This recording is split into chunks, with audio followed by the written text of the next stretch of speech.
Sad. This guy knows about Brady time. Joining us now on the Harbor One Hotline, Tommy Curran of NBC Sports Boston. He's brought to us by Dr. Matthew Lopresti, Leonard Hair Transplant Associates, the hair doctor of Tommy Curran, a 1-800-GET-HAIR. By Awaken 180 Weight Loss, become your own success story by dropping the weight holding you back. It starts with just one call to Awaken 180. And by Unified Office, where they help businesses maximize every incoming call at unifiedoffice.com. To the Harbor One Hotline, Tommy Curran, good afternoon.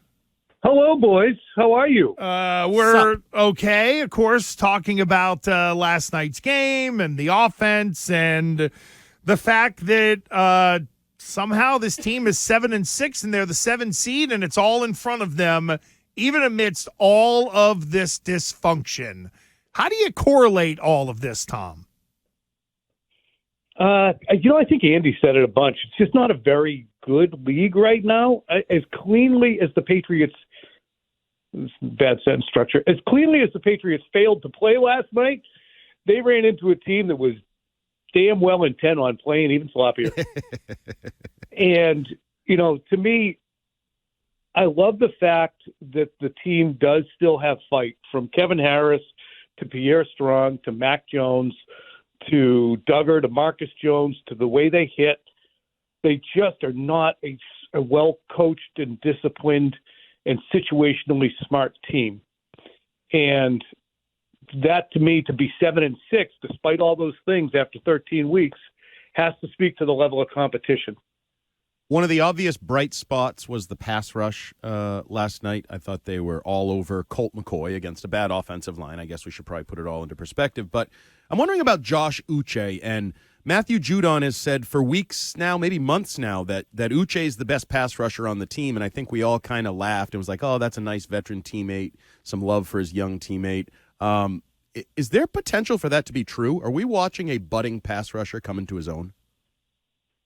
It's overdue, considering what we would watch in mini camps, isn't it, Andy? Yep. I mean, you'd sit there on the hill and you'd watch it and it'd be bizarre. It was like in the 2021 mini camp in the summer in June, we're watching the Patriots go through their workouts, and it looked like everyone's going 70%. And rep after rep, Uche's around the edge, tagging the quarterback or running past the quarterback, whether it be Cam Newton at that juncture or Mac Jones. And I'm like, have they just told him to run as fast as he can on every play? Because it's not fair. What are they doing? He's just that good. He's really talented. And whether it be bending around the edge, kind of like Teddy Bruschi used to be able to do, understanding, and they showed it really well last night, spinning away from some contact, also using power. I think he's just incredibly talented. Tommy Curran of NBC Sports Boston here with Gresh and Hart, who's in for Keefe today. Keefe will be back tomorrow. Tommy, offensively, 12 screens. I get using some screens, but 12 of 35 throws, I think it was, from Mac Jones were in the screen game. Like, did Matt Patricia want to prove Vance Joseph right? Or is that really, I guess, the best way for them to try to move the ball? What do you make of that? Because Philly's the only team that's run more in a game this year, and they have a pretty damn good running game to go along with what they're doing offensively. How do you connect that Matt Patricia went with so many screens yesterday? The loss of Parker, I think, had to contribute to it. The rise, or at least emergence, of Marcus Jones as a guy you can wing the ball out to is a part of it. The lack of protection that we see from Mac every time he gets back and puts even a 5-step drop and puts his foot in the ground. We saw it last night. Two guys converging on him on one of his deeper drops down near the Patriots' own end zone. So all that stuff, you kind of just have to say, yeah, Vance, yeah, we do a lot of screens, but I'm not going to try and show you because that's what we have to do. So I get it. It drives me back crap too, to see a fairly talented quarterback throwing sideways so frequently. And again, I say fairly talented, who's a good decision maker. More than that, he's a good decision maker and he's accurate, and you're throwing it sideways. There was a Ramondre Stevenson after he came back from the injury, I believe, where it was a decent screen. It just bounced off his hands, and It's just a wasted play. There were negative screens in there. There was the throwback screen that just hung in the air for 15 seconds. it just looks like rudimentary. It looks almost like friggin' rugby. Throwing it backwards. But, Tom, there were certainly some issues with not the play calling of the play, but the actual play calling, the mechanics of the operation, I guess, as Belichick would call it last night, that led to some more outburst emotion from Mac Jones. How do you think the quarterback is handling that? Are you okay with these outbursts and F-bombs and various things? Do you think that's only natural? Is it a bad sign? Like, what do you make of that? I think he's handling it perfectly. He's got repeat offenders. Bill Belichick doesn't tolerate repeat offenders. He's got people who he works with who are showing a desperate lack of urgency, whether it be continued third down penalties and mistakes, whether it be repeat offenders in terms of alignment in the way you line up, whether it be repeat offenders in terms of getting the mechanics slowly, repeat offenders situationally at the end of halves.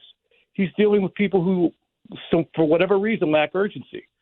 And that goes from the time of declaring who the play caller would be to Bill Belichick saying, we'll get you in, at some point, we'll be better in November.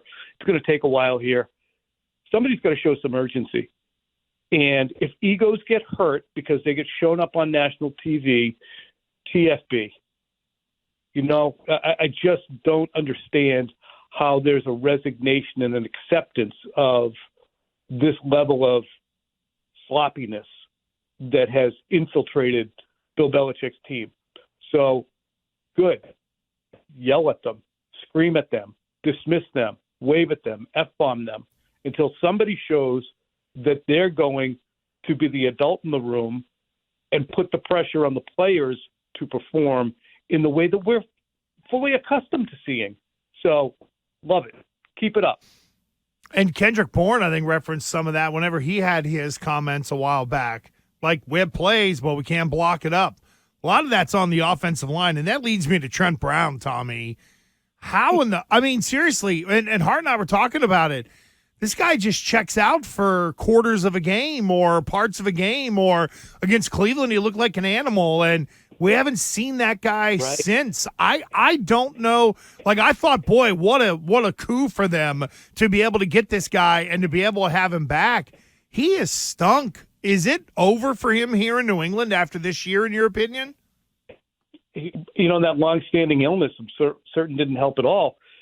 As well, here's what I think about the tackle situation, which I thought going into the season was a pretty big concern, even though people looked at it and said, well, they got two decent players. Well, half the time they're not out there. And now when they're out there, and Wynn has not been, they're a liability. With the decision to flip those guys, you flipped Isaiah Wynn, who's making $10 million in the left side to the right side. So when he does hit free agency, even though he got fat contractually this year, he's going to be looked at as a guy, well, they had to flip him to right tackle because he couldn't play left. He's never going to make the same amount of money, nor does he deserve it. But that probably irked him.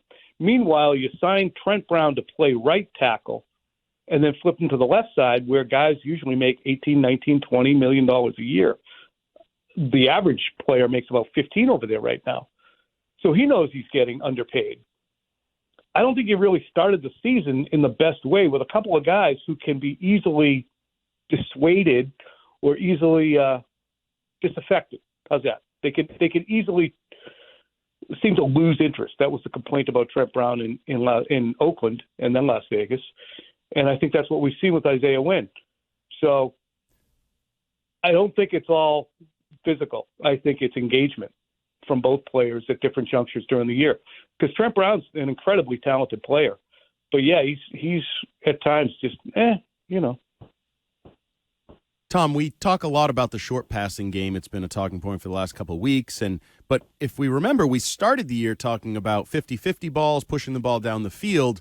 And I feel like some of that was probably with an eye on games like Bengals, Dolphins, Bills, the way you finish out the season. Do you think this offense is anywhere near close to capable of either executing or even trying to be a push the ball down the field, score points, keep up with Joe Burrow kind of offense?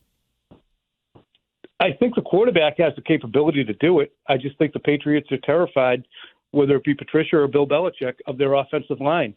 And the guy we were just talking about, Trent Brown, whether he'll hold up, whether Cole Strange will hold up, whether Mac will identify or be able to deal with an extra blitzer, because if there's a breakdown, the guy that he's responsible, if they bring 5 or 6 and Mac's responsible for somebody, well, there's also a breakdown. Now he's got 2 guys in his face. So I don't think that they're going to be able to become a downfield passing team because of the risk involved, not the least of which, too, add in the injuries when you have Devontae Parker, who's quite possibly your best downfield receiver, even though he doesn't get great separation.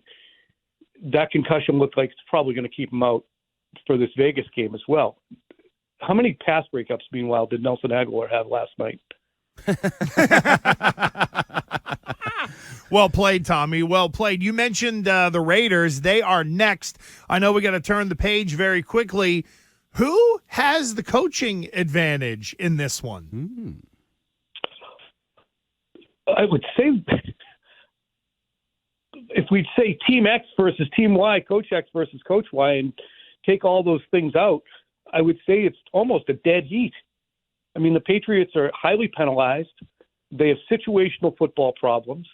They're not innovative at all on offense. I would say that the coaching advantage would go to the other team, given the things that we've seen from the Patriots this year, regardless of the fact that the guy whose name should be on the Lombardi Trophy is on the Patriots side. But when you see the Raiders find a new way every week, I mean, they didn't just lose to the Jaguars and get shut out by New Orleans, I believe. They gave Jeff Saturday a win and Baker Mayfield a win. I mean, Look at the losses. They're mind-blowing. The circumstances around the losses that they've had, including a Cardinals loss, too. I'm just sitting here going off the top of my head, and I'm at 5 mind-blowing losses. So, dead heat. Tom, there's a weird ebb and flow to the reaction of this draft class. There was a while there, people were all jacked up. This is a great draft class. They're all right. And then we had a caller today that the whole draft class stinks. Blow it up. Belichick can't pick anymore. Cole Strange is a bust. Cole Strange is a bust. Where do you sit on the totality of this draft class and what maybe they can contribute moving forward? They'll be fine, more than fine. Cole Strange will be playing in the NFL and for the Patriots all the way through his rookie contract, and we'll see what happens after that. Is he a Pro Bowl level guard? I doubt it, but he'll be playing for a while there. Tyquan Thornton has had relevance. Can he be better than Malcolm Mitchell? Yeah, maybe. I mean, that's just another drafted wide receiver I would look at as kind of a better than average guy, despite what happened with him. Mm-hmm. Jack Jones, useful. Marcus Jones, useful. I have no problems with this year's draft class. Tommy, that's about all we got. Thank you, sir. We appreciate it. Have a lovely evening, and trying to catch up on the sleep all week long will be rough. Quick Lance tonight at 6:30. No sleep until after that, mister. There we go. Thanks, Tom. All right, buddy. See ya.